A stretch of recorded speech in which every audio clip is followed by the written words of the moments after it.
बच्चों, आज हम पढ़ेंगे अपनी रियाजी की किताब से दूसरा सबक हिंदसी शक्लें।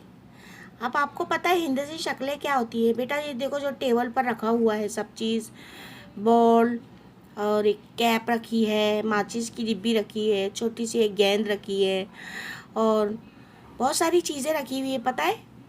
अब ये जो आप लोग देख रहे हो, जो इसका शेप है, जो आप इसका जो वो है तस्वीर है, ये इसको क्या कहते हैं? हिंदसी शक्लें कहते हैं।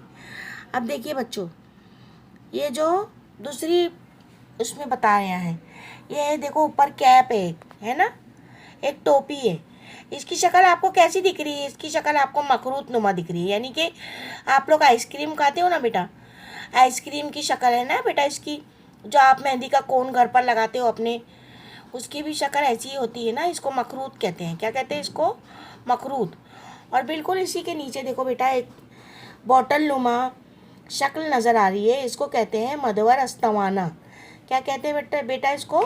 मदवर अस्तवाना। अब हम अपनी तीसरी शक्ल पर चलेंगे। ये है गोल बॉल की शक्ल, है ना बेटा, आपको नज़र आ रही होगी स्क्रीन पर। ये है बॉल की शक्ल को क्या कहते हैं बेटा, पता है आपको? इसको कहते हैं कुर्रा, यानी कि गोल, कुर्रा नुमा, यानी कि हमारी ज़मीन जैसी है।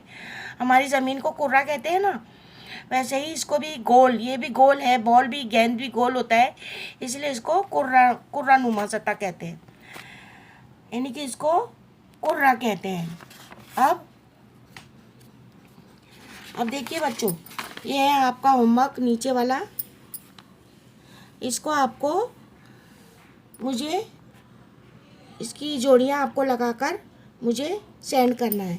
और इसके नीचे वाली जो अशकाल आपको नज़र आ रही है, ये आपको मुझे बताना है ये कौन सी चीज़ फिसलती है, कौन सी लुढ़कती है, और मुझे व्हाट्सएप पे सेंड करना है। Please subscribe the channel and press the bell icon.